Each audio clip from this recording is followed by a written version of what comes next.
Welcome Kiran to 49th episode of the People, Passion and Purpose podcast with Pungi. So how do you feel to be on 49? Amazing feeling. I feel like a celebrity already. In fact, my brother was asking Mm, that what is this you're looking forward to today, and I told him that there is a podcast. He knows about you. I've told on several occasions. So you're saying, and then I told him that see, I've never been to one, so I have to. I'm really looking forward to how it will be. So it is a very special experience to be here. absolutely, Thank absolutely. you. Thank you, Pungi. Thanks, Kiran. So that is actually both ways. So basically, for readers and listeners and viewers, Kiran is my senior from college, and we were in the same college. But he is, uh, fortunate to have been born 2 years ahead of me. So, so that qualifies him to be my senior for 2 years, and we met in college and then we've continued to keep in touch. And I think over the last 1 year, the conversation and the connection has gotten a lot more stronger. And I've gotten to know Kiran at a deeper, fantastic level, the child inside Kiran and all the other adventures that he does. So I thought, let me bring him to this podcast and have him share his life experiences also with you. And that way have a great, fantastic conversation. And conversations with him are never boring. So I think that is something that makes it exciting for you to listen and share. So, Kiran, I've given enough build up. It's Yeah, it's actually too much. now for you to live up to that. So, this will be a very chill podcast. I think this is one of the very few podcasts where the junior can pull the senior's leg and drag the senior. But yeah, I think enough of banter. So I know Kiran also as somebody who's very passionate about Sanskrit studies, and he teaches Sanskrit from all the way from US. So he's staying in Texas, in Austin, and he teaches people in India Sanskrit. So I felt, that this story deserves a special mention. And so Kiran, however you want to start off with how Sanskrit studies began and how you are now teaching it, I think we are all ears. Hey, okay. Yes, Sanskrit is very close to my heart. It began right from school. So in school, I took Sanskrit. In fact, I don't know how to speak Hindi. So Mm-hmm. Hindi, I can understand through movies because I have not studied Hindi. I think I studied only from fifth to seventh standard. And I remember getting shabash from teacher and all at that level. But then that was it. Then I took Sanskrit. So in school it started, and my grandfather knows how to read, write, and converse in Sanskrit. He was very fluent. So he used to at that time whatever exercises or any competitions he used to write, and then I used to just go and present that. So that was also there. And Gita studies also, Bhagavad Gita also he used to teach and encourage me to study. So, and my teachers were also very helpful. They used to chant some excerpts from Vedas. So I remember one teacher, I have to remember and thank her, Dhanyata ma'am. She is part of even Samskrita Bharati Aksharam. I think even today she is associated with that institution. So I had very good backing in school level, and then even in 10th, I remember along with my classmate Anusha, we spoke in the annual day. I think it was graduation day. We spoke in Sanskrit. All our teachers helped us to frame sentences, and then we were able to speak, and everybody appreciated that. Because I think there were speeches from other languages, Kannada, English, and Hindi, but in Sanskrit, people were not expecting. So they were very happy, and it started like that, and then it took a break because once you come to PU, you know how it is. It's all about physics, chemistry, all the mainstream subjects. Yeah. So I lost complete touch. Even though my grandfather used to make me recite some shlokas at home, I did not converse. So it was just about somewhere it was there in my mind, but I did not pursue it. Then even engineering also, I did not. For some reason, I don't know. I could have done it, but 4 years of engineering also, I was not associated. Even in Bosch. Then once I came here to the US, I was in one of the Kannada Sangha events that happen in Austin. And there, Srinivas Raghavan, there is one person, he told me, we are just chatting, and then thanks to him, he mentioned about Samskrita Bharati. And I said, oh, Samskrita Bharati, yes, where is it? Can we study here? He said, yes, there are classes going on, you can join. That's how I joined around 2017. And then I started going. It was very slow progress. Just go there, and then they used to teach from the beginning. And one of the things about Samskrita Bharati is they teach through speaking. They want to, because they don't want the language to die. So today, if you see, literature is there, and then you write, you read, but then only when you speak, people come to know about it. That, oh, there is a language like this, and then it is such a good to listen. There is a lot of grammatical structure. So their motto is to have that speaking. So it was all speaking exercises were taught, and then they also slowly, when I got more knowledge, then I was able to understand what happened when I studied in school. I understood that in school, really, I did not go deeper. I had known the Shabda, Rupa, all those things, but really my understanding was very narrow. Here, now I understand better. And then they also encourage me, see, reading, they call it as Shravanam is listening, then Patanam is reading, but you have to do Patanam also, which is teaching. Then only it will become completely assimilated, the knowledge that you learn. So that's when I decided. So it's not that teachers are somebody who have already learned everything. So we are still students only, but stepping up to improve our own self. So in that way alone, I'm with Guru's blessings, I've just started to teach. But primarily, I'm teaching people in US only. Sometimes you have one or two students join from India, but it is US. But the organization is all over the world. Started in India though, and if you see Girinagar, our Aksharam, that's where the headquarters is. So for Bengaluru, yeah, it's that is the journey, if I have to say, about Sanskritam. So you're very excited with sharing how your learning was. I could feel that sense of joy even when you're talking about Shravana, Patanam. And I think Sanskrit as a language, so one E here, one A there can actually make a complete difference. So you need to be Very true. very careful about whatever you're doing. But generally, Exactly. how did teaching come about, Kiran? So, learning, Yeah, teaching. Generally, I like teaching. So even in at school level, and I think PU level, I did not do any teaching. I don't remember even. I think once I remember I was standing in a line. It was just before our 10th public exam. Somebody asked me, one of my fellow classmates, "Hey, how do you do this derivation or something?" And I remember it that we had about 1 minute or so. We had to go inside, and then at that time you don't want to discuss anything, but still I made sure I gave some information, and the person was also very grateful at the end. He said, okay, even in that nth moment, you told me what had to be told, not like beating about the bush. So I think then that was my only first, I think, experience with teaching, that 45-second. But after that, in BIT also, you remember the quadrangle. I used to sit there, and then sometimes I used to go deeper with all those things. I used to exactly like I want to, when I teach, I want to make it like a movie. I'd never come. Suppose somebody asked me to teach about electromagnetics or whatever concept. Will not directly go into it. I will go into some different incident. I will narrate, and then I will bring them to the concept.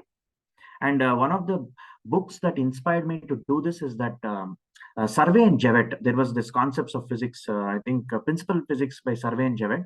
In that book, no, not Survey and Javet. Actually, Survey and Javet is pitfall preventions were there on the side. It is Halliday Resnick, correct? Halliday, Walker, and Resnick. That physics book.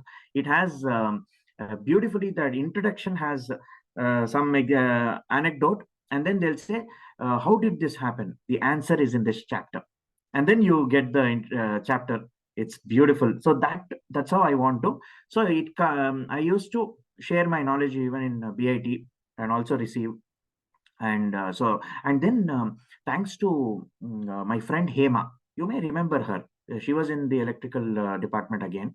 She once was standing in the bus stop, and she found that some student was crying, saying that there is no teacher to teach in Fort High School in exactly KR Market, our Makalkota signal. Then she called me and some other people, and whenever I found time, I went there and then taught the students there also some basic mathematics. And that's when I realized, yes, this is giving me that joy. When I'm able to share, I can see when I can connect with the student and they are able to get it, that joy I'm getting. So same thing, I continued with Bosch CSR activity also. Thanks to my manager, Kiran Gala, he even allowed me. Some days I had to come a little later to office, but he allowed me at that Agara government school. I used to go there with several others. There were others, I think Abhishek, what was his name? See, I'm forgetting the names now. One more person was there. Abhishek only, I think. He and many others. Bosch is very good with CSR. You yourself are almost, I can say, brand ambassador of CSR activities. So yeah, I do. You lead low introduction, absolutely. So so that also gave me some teaching experience. Then in Arvine also, when I was doing masters, I made sure I get the teaching assistantship, not just for the fact that it covers some tuition fee, but I really wanted to experience teaching. So I went to the classroom. But here the thing is, the students are also, they don't like too much, like it should not be preaching here. I tend to go to a preaching level sometimes. So I get that, I got the feedback there, then I understood, okay, I need to be careful. So sometimes I go into that, too many principles and then analogies, and then I make it kind of preachy. But here the students, that's what I learned, that you should have that right balance. So it gave me a different kind of teaching experience as a teaching assistant in US in my during my masters. But yeah, that's where the teaching started. Even now, I like teaching any topic. So even with Sanskrit, I have I prepare the material, and then I always think, how do I present this in a creative way, Mm-hmm. and go about with it. Wow. So I can sense a lot of passion for teaching.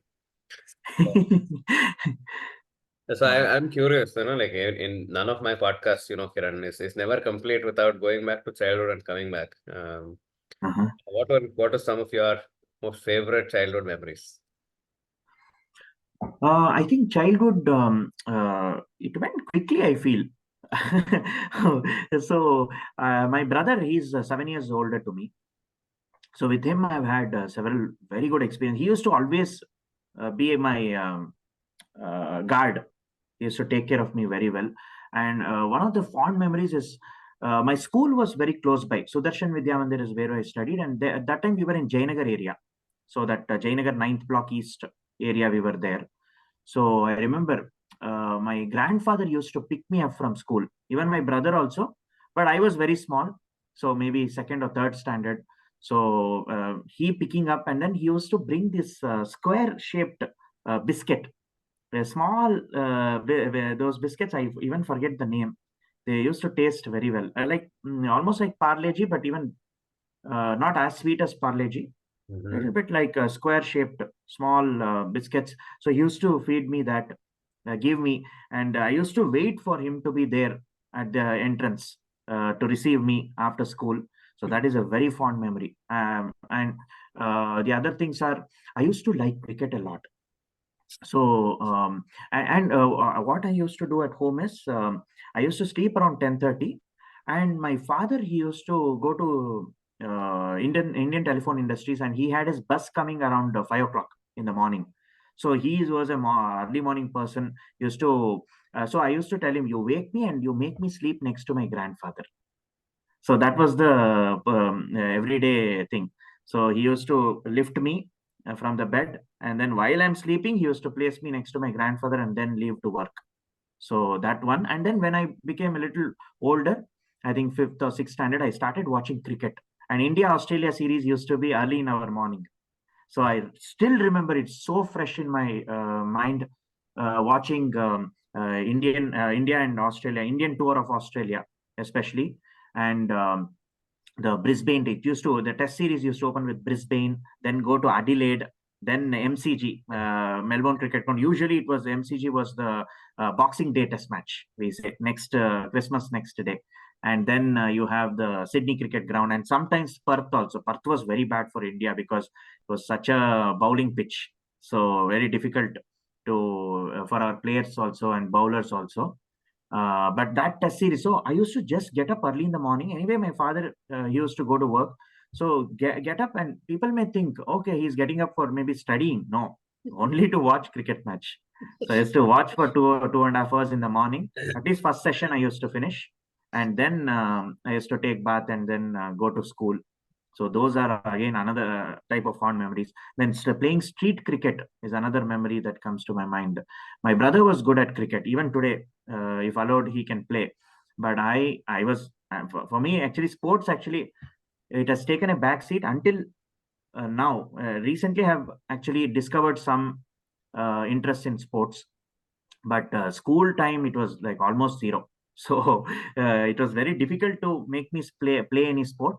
But thanks to my brother and his friends here, they used to pull me, and then no, you also come, you also play, and they have taught me. And cricket we used to play, and hide and seek, and all those lagori, those games also I remember very. It's still fresh. So that's about the childhood. Fantastic, fantastic. No, cricket. I think if you are in India growing up, especially Southern Indian middle class, I think cricket is your most favorite game and Right. accessible game also. I think by that time, by when we were growing up, the 87 World Cup and other things had made cricket to be the household. Sorry, 83. Correct. Uh-huh. Yes. So True. 87 Australia won. So Australia would have been a lot more popular. Yes. Hmm. Absolutely. And also, I think I remember the street playing in the street for as much time as possible. And when the time actually gets to a point where the mom starts calling and says, "If you don't come now, there's no dinner," then that's when everybody went home. So Exactly. really interesting memories. So, and the other thing you said, about the Australia match. So at home, any cricket match until I was around sixth or no, maybe around fourth standard, fifth standard, I used to be like, okay, I have stomach ache today, I'm not going. And and then after the van is gone, switch on the cricket match and chill around. So finally, I got caught and found out, and then that came to an end. And I was so famous saying I watched live, I watched highlights, I watched Ranji, I watched local, I watched Wow. highlights of Ranji, and even then I was like, oh wow, so nice. That was the crazy craze around cricket. Crazy. Oh, wow, wow, wow. Yeah, so and then I tried to play in some places, and Hmm. I was not the most agile of runners at that point. Mm-hmm. And things did really, and it was very costly. Cricket training and other things were very costly, and that was the end of it.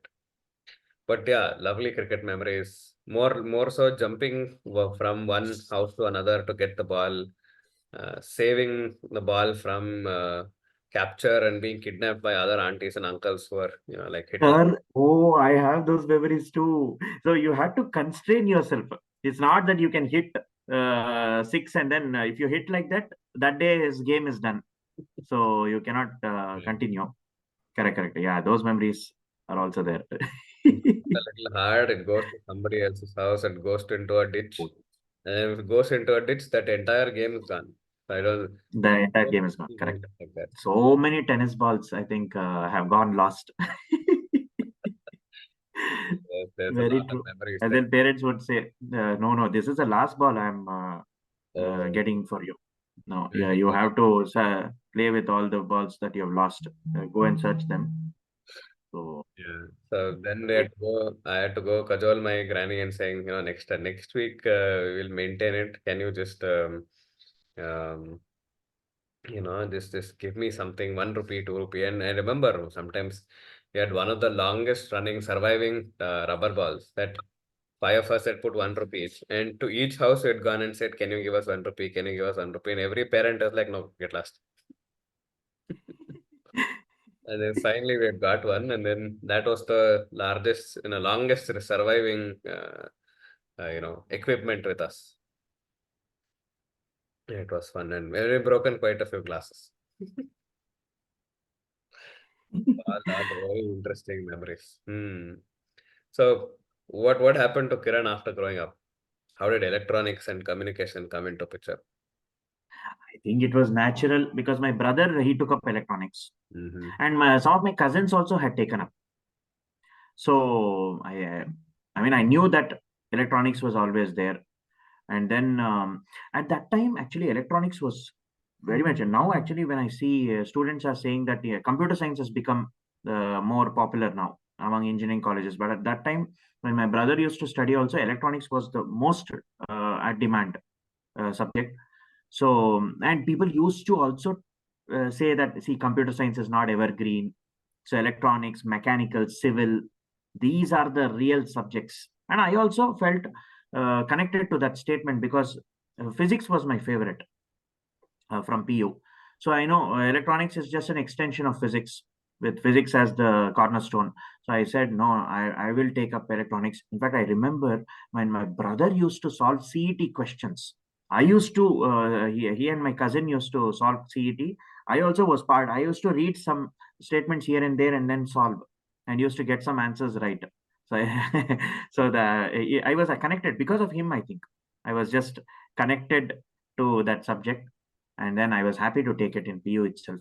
And I did not want to delay. Take computer science or biology and then later switch. I said no. I will take electronics right from PU, study properly, and then continue with engineering in electronics. So Hmm. that was how it was. If you were to teach somebody who doesn't know anything about electronics, what was the one topic that you will teach? I think transistor only. I think transistor, the basic functioning of a transistor, or even yeah. I mean, if they don't know anything, you're right. Transistor maybe all of a sudden it may not be the right, but maybe electrons and the semiconductors. That is my favorite. So how the movement of electrons, how it can create that current. So that's that I think will be my favorite to start with. And what's the toughest interview question you've asked somebody coming into any of your organizations in terms of ENC? Oh, toughest interview question. Hmm. Actually, I don't have much experience taking interviews in corporate world. I think one or two times I have taken, and in that, sometimes I ask, why do you think silicon becomes slower with when you increase the temperature? I think that was one where you have to go into mobility and try to explain. When you increase the temperature, then there is Assistance. obviously more collisions, and when they have more collisions, then the electrons lose the mobility, and Hmm. when you lose mobility it becomes slower, something like that. Hmm. But generally when this question is put, it's not immediate, I would say immediately clear how to answer. So it used to be one of my favorite questions to go to, correct, that I remember. Other than that, I think standard questions were also there. I wanted to focus on fundamentals also, not ask a very hi-fi question and then try to trick the candidate. Because even I was a candidate once, I know how it is. So tricking is bad. So focus more on fundamentals. Ask them, okay, why do you need a flip flop? What is the reason? What is the difference between flip flop and latch and so on? So I want to keep that way also. I believe that fundamentals is more important. Absolutely, absolutely. So yeah, I think if you are to ask some of the questions now, I think I've forgotten what's a flip flop, what's a latch. So I don't think I would have answers to this one, but maybe when I was still studying, still part of that, yeah, I think I may have. So I think even when I asked the question, I was like, I know for sure Kiran will set bouncers. I will know I'll have no answers to that. No, no, no, nothing like that. Yes. Actually, see, even though I've taken electronics, I'm actually the most, I would say, stupid of the people when it comes to gadgets. I think, in my opinion, I'm not that tech savvy, to be frank.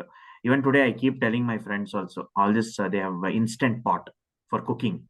You just press one button and it all gets. I still prefer the cooker way, old-fashioned cooker for things, and even phone also. Sometimes for basic things, I did I have struggled.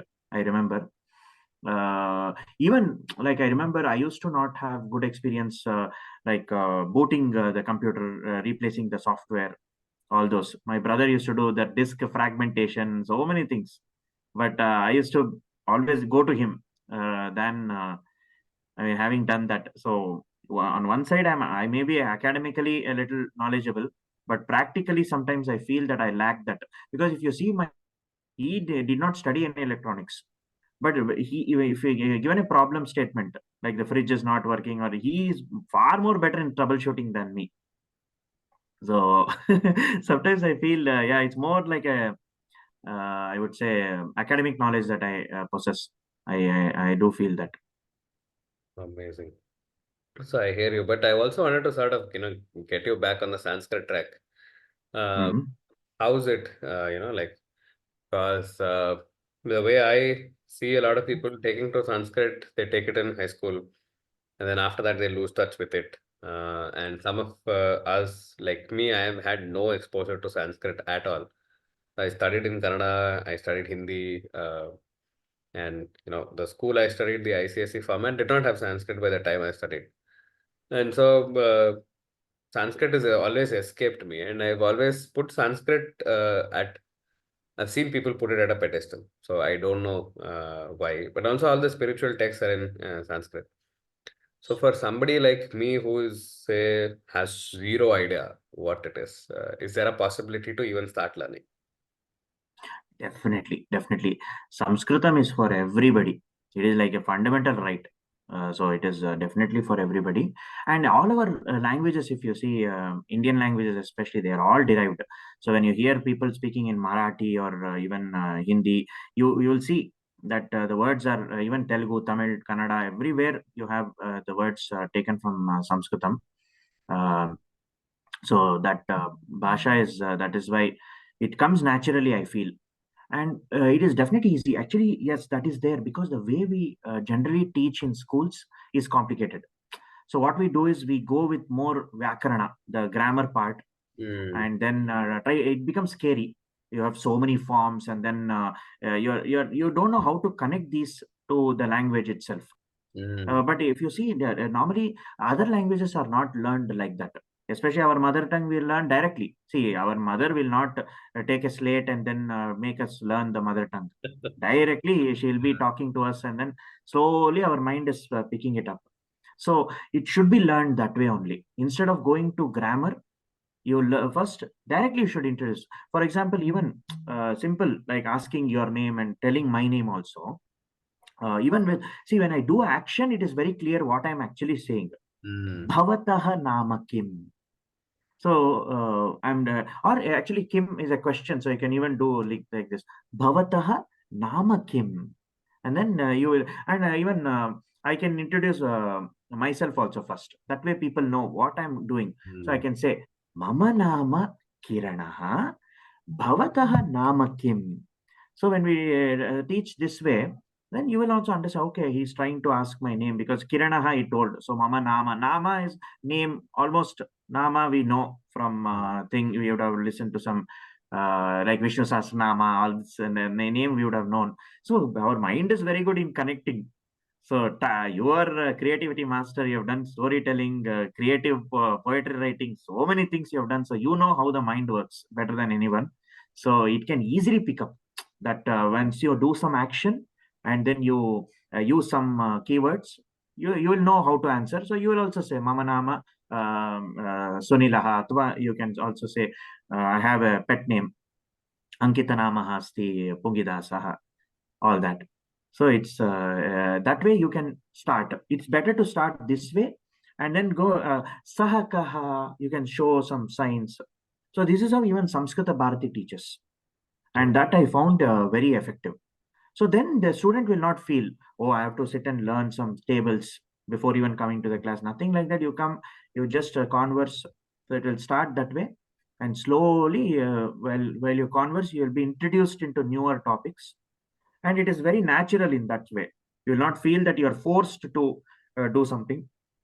Naturally, for conversation, whatever is necessary, you keep introducing, then it will become easier, and slowly we'll begin to appreciate the language, how beautifully structured it is.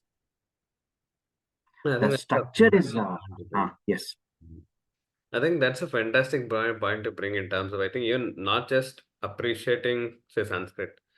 Um, I think we're not taught to appreciate language at all in any of our schooling systems. And that's a point that I've seen even in terms of sometimes Kannada. Our language is so rich, in terms of not just the number of Jnanapitas, not just the width and depth of the stories that are there. It's just that somewhere in the school, I don't feel inspired to learn a particular language, irrespective of other than C, C++. I don't think we are Yeah. put to that place that says, oh, fascinating. And even when we are reading poems, like Nearly Bevarida Uraga Patakam. So that means there is so much of metaphor, there's so much of content there. So we just read through it and be like, okay. And why did Wordsworth put the solitary reaper? Why is it so famous? And Mm. that sort of a depth and in going towards a logical side of why the poet or why is that being said and not anything else being said at the same point, that has never been critically done. So you never debug a particular piece of poetry, but you debug a particular piece of code. So we have thought that. And that's where I think the biggest problem in terms of appreciating a language is that. So that I think is a fundamental possibility of shift in schools. But my space is as a, like you as a teacher, how do you work with, say, students or enthusiasts of a language who want to learn more, but are already programmed to learn it? Like, how much marks can I get out of this? Mm. Oh, okay. Yeah, even now, sometimes to our classes also, people come asking that would we getting a certificate at the end of this, or will there be exams or things like that. But some are there who are very clear. I hope there are no exams. They Mm, say upfront, which is good. And I also tell them, see, this is not about putting this class in the resume.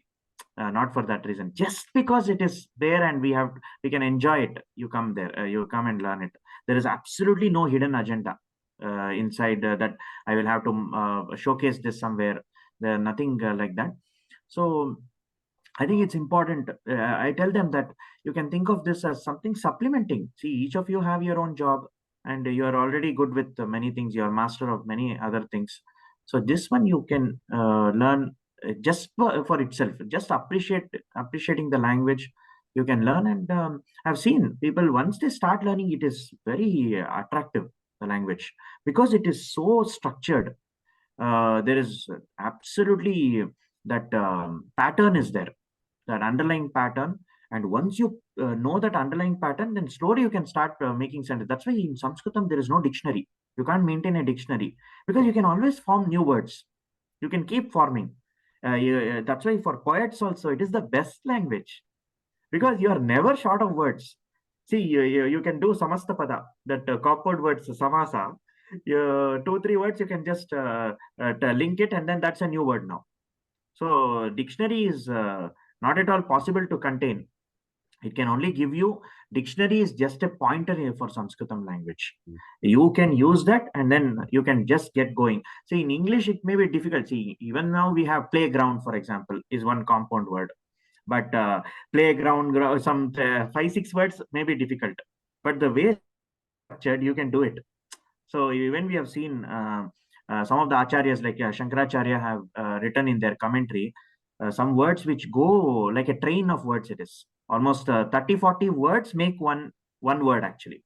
So there are 30 40 inside. I've seen that, and it is amazing mastery of the language, what the language can do. And it is just even Shankaracharya may say, if you ask him, this is nothing. Sanskrit can offer even more. So that kind of beautiful language it is. So I would say, yeah, just there are other things where anyway we are used to showcasing the other resume, for those things we are doing anyway.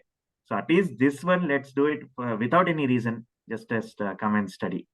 Wow, doing it without any reason. So what else do you do to that gives you joy? Yeah, you mean related to Sanskritam or? No, generally, yeah, yeah, even related to Sanskrit, Oh, in generally in life. generally, okay. Generally, I like driving also.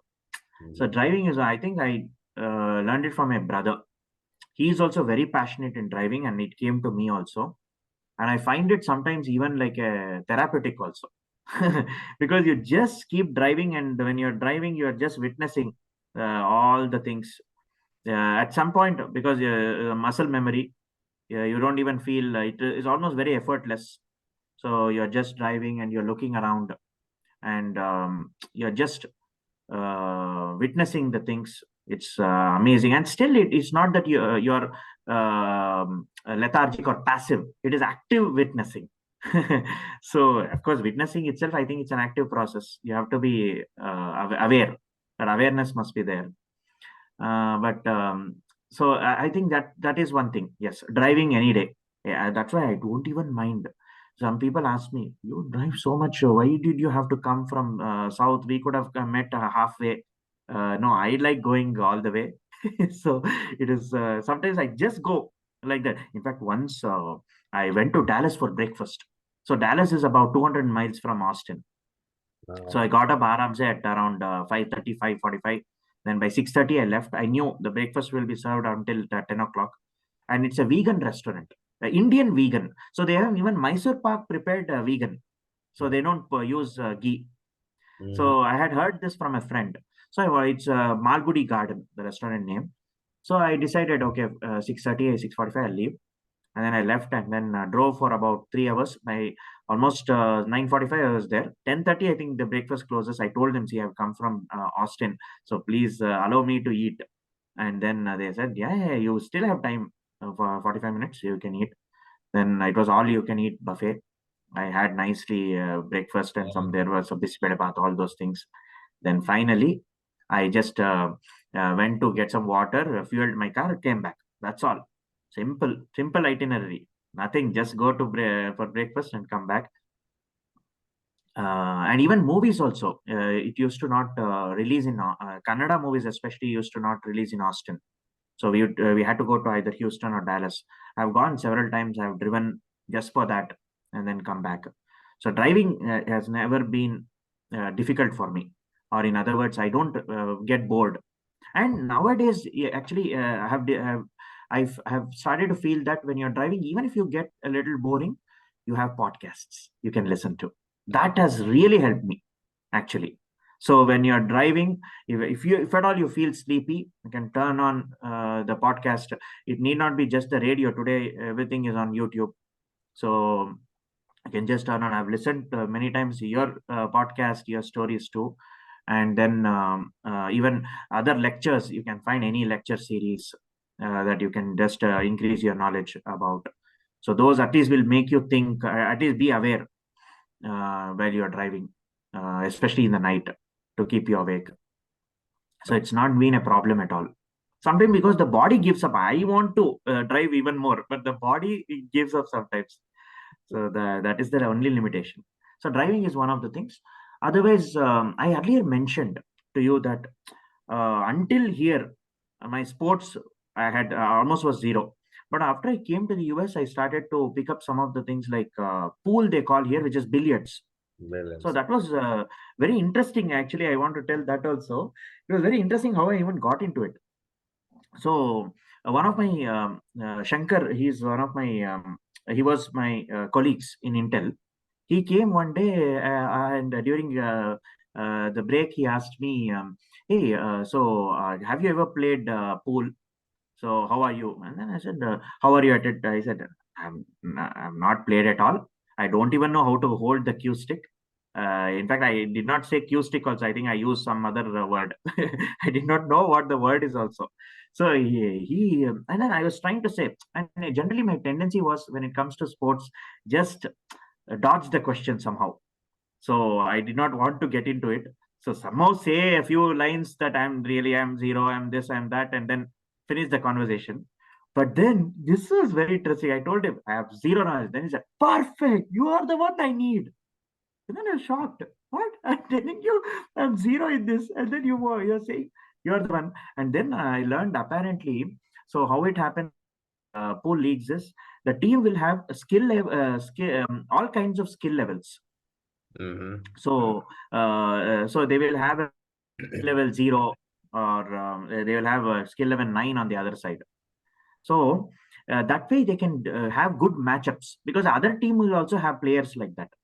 And the way it works is, if you're a higher skilled level player, then you have to make more balls. You have to push them to the pockets. You have to pocket more balls versus lower skill level players. So if you don't have good matchup, then even a skill level player can easily lose. So they tend to have that wide range of spectrum. Bad players, good players. So he said, we are looking for a bad player. Very good. You are our bad player. Come.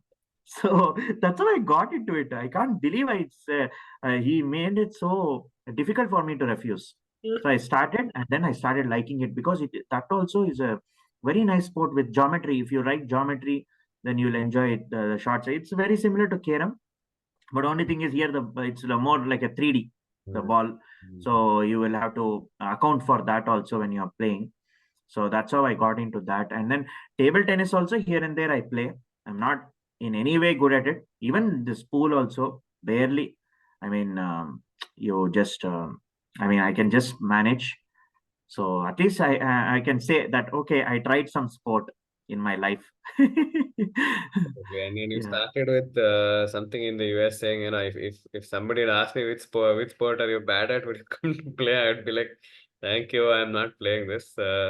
But yeah, very, very interesting that pool happens like that. So I am also learning something new Hmm. from this podcast, from this episode.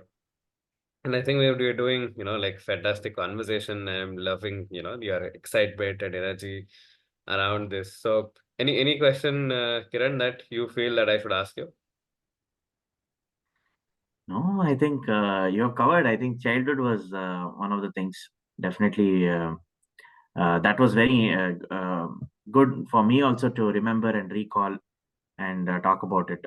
Because I think my grandfather, I have to remember again and again. How many times I remember, it's not sufficient. Hmm. So he is one of the most influential people in my life. Yeah. On several levels, he has influenced me Mm. right from childhood. And I see, earlier I used to not even talk. So even in school, what they used to do is, the teachers used to place me. So what they used to do is, any talkative people, they would always bring them, and then place them next to me, because they knew, Kiran will not talk. I'll be like this. So they knew, okay, with this kind of person, obviously it is naturally to become silent, because they can't do anything. So all talkative people used to sit next to me, and then they become a little silent. So that was how I was. Even in PU, I did not know whom. Once there was a funny incident in library. Someone asked, "Okay, what portion? What is the ma'am covering?" Somebody randomly, I think one person asked me. I was in Vijaya Composite PU College library. Okay, and then I said, "Excuse me, which class?" And she said, "No, this chemistry class. What is the what are we supposed to write in the practical record? Or something it was." And then I said, "No, but which practical record? You're in my class." Then she, "Hey, I'm your classmate. You forgot me." So it was really embarrassing that I did not even know that she was in my class. So I think I was having that blinkered outlook. Just come to the class like this, study, then go home. And I used to use the mobile phone as an embedded system just for calling. Today we are using it for everything. But only one function, calling. Hello, that's all. So no texting, no camera, nothing. It was that basic Nokia 1100. So that kind of phone.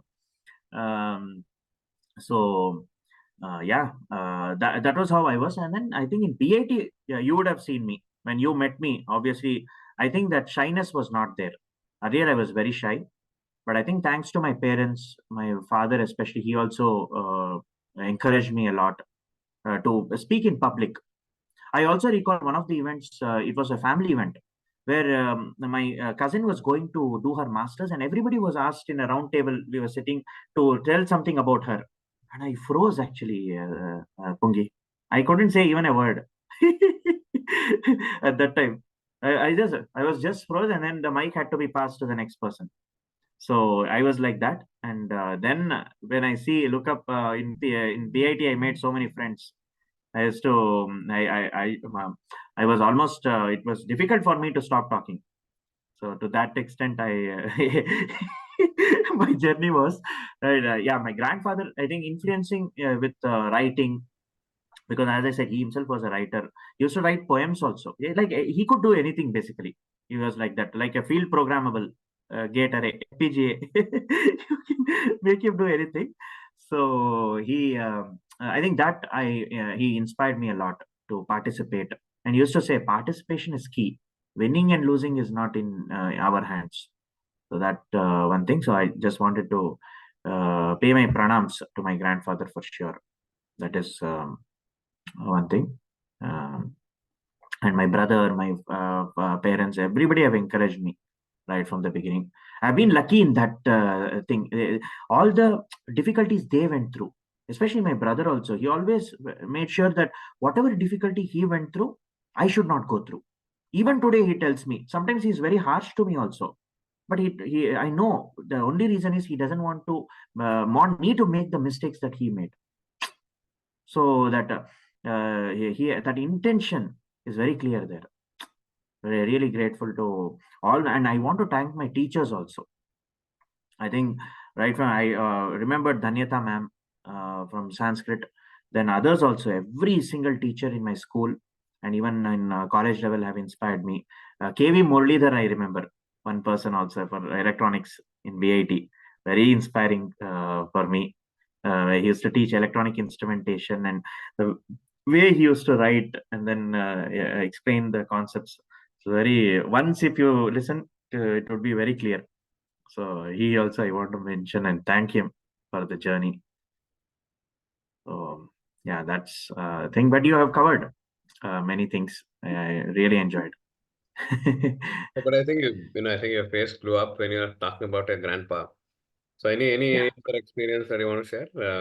Any thing that would be of interest and say people would be like, oh, this is interesting. Yeah. So he it was, I would say, a walking encyclopedia. Okay, so he used to pick up anything. See, even technical topics, my brother and I have noticed that, see, his time, electronics was not even there. He was born in 1916. Mm-hmm. So he has seen the pre-independence era also of India, and so much of experience he has. But even when we were studying, he has taught me also. Even you just have to give him a book, and then he can just get it. He is like that. He'll just put the effort. So that effort is always there. That I learned from him. And that reading, that passion, whatever is given to him, he'll give 100%. And he'll be in the present. That also I have noticed. So many times I've gone to him. He may be doing something else. He used to assist my parents also. Somebody he used to say, you're doing, oh, it's Aurekai time. So I will help you to remove and get the avrekai for cooking, and then remove the layer. And then when you used to do even things like that, or you used to be writing something or reading something, and then when I go to him and ask something, you can clearly see he's full of energy to listen to me 100%. See, normally what happens when we are engaged in something, when somebody comes, we are most likely we are showing an attitude where we are saying, okay, you have kind of disturbed me, I'm doing something. And then even that listening may be partial. Here it's 100 immediate switch. He's doing something very like he's engrossed in that. And then he looks at me and now he's engrossed in me. And then it's amazing. 100% attention, he says, and then he doesn't interrupt. Sometimes I beat about the bush. I say something which could have been told in a minute. I tell 10 minutes. He's still listening, and then he say, "Okay, okay, we can do this." And then he helps me with that 100 again, that 100% attention. So I can see, because all we have in life is the present. No Yeah. need to be in the past or future. So I can see that when you are in the present and giving that 100% focus in the present, what all one can achieve. My grandfather is the real example, closest example to my heart, because all he did was that 100% in anything that he used to do. I have not seen him sulking, not seen him complaining. Even when there was a little shortage of something, he never complained. I have even messed up. Sometimes my parents used to not be at home, and then I was told to get something from the grocery store or even a restaurant, and I have messed up. But he never used to scold me. What is this? You did this, or he used to accept. I think that acceptance also he had, because of his vast life experience. He accepted life as it comes, and then that knowledge also. Anytime he was ready to listen to anybody and learn from them. So these are amazing, I think, memories that I have from him. In fact, I remember once in Chodaya Memorial Hall, we even participated in a quiz. Mm-hmm. It was like a quiz organized. I still forget who it was. Bangalore Mirror and maybe some other, or I don't remember the organization. So even in that quiz, some Western questions and all were asked, and my grandfather was trying to answer them. It was amazing, and even some things like what was the previous name of MG Road. And then I remember in that auditorium, no, my grandfather shouted the answer. Mm-hmm. It was South Parade, and then people were shocked. Who is this? Like a senior most member here, actually knowing the answer, and so much with enthusiasm. Um, yeah, that's the thing about him. When I start talking about him, I think time is not at all enough. That's another podcast in the making. Yes, yeah, that is another podcast. We have to reserve one separate one for Mhm. him. We can do that. We can do that. But I think it was such a joy to have you, Kiran. This 1 hour, whatever time we've had, I think it just flew by, and I think a lot of stories. And I let you do most of the talking in terms of the passion, the ideas, and I think we've just scratched the surface, and hopefully there'll be more podcasts Yes, from. next time we'll do one in Kannada also. And then yeah, that time maybe a little some other anecdotes and instances may come by. And I want to take this opportunity to even congratulate you, Pungi. I mean, it takes so much guts today to do what one likes. That is also something my grandfather used to say. He never told me, you become an engineer, you become a doctor, something. Today we find sometimes we are forcing somebody our own opinions on someone, but that is not the point. So you should do, because at the end of the day we should feel connected, be happy from inside. Nothing else matters more than that, feeling happy with oneself and feeling at peace with oneself. And that happens when the thought, word, deed, everything gets connected. So we are thinking, in the thought I'm thinking, I want to be a poet, I want to be someone who can connect to people, I can coach people. But in deed we are just working in a software company. So that there is a disconnect there. So, but you have connected that thought, word, and deed. You have made that connection, and you have taken that brave step. And today, from the times of you, I mean, you are such a bright student. That's what I feel. Like, it's not escapism. You are very. I know how bright you are since BIT and also in Bosch. You can do anything when it comes to academics and industry. But you have connected with coaching. You always say coaching found me, and then you go. And recently, one of the other lines also you mentioned on LinkedIn really was so captivating for me. I forget now what was that one particular word. A recent post I read that, but yeah, coming back to this, I feel that you found that, and then you have tried to connect with people. You took that bold step to come out of whatever was your very comfort zone. You have come out, and then you're trying these things, and you've been very successful in already connecting with so many people and influencing them, including me. And I only wish you the best. And tomorrow is a very big day for you. It is the launch of your book. First time, actually, you've written already so many books, but first time in official launch. I'm most happy to be there. on such a beautiful Valentine's Day. We will have we'll spread that love Yes, yes. with each other, and then I really want to witness that launch of your book. Thank you so much.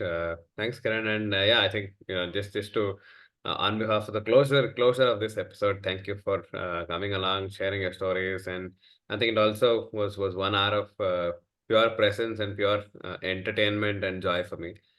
More joy than entertainment. I think just we've just scratched the surface and more podcasts to come. Thank you. Thank you, Pungi, once again for having me here. And it's always a pleasure to speak to you. I know how busy you are when it comes to things, but still, thanks for taking time. And I wish to talk to you more in future. Absolutely.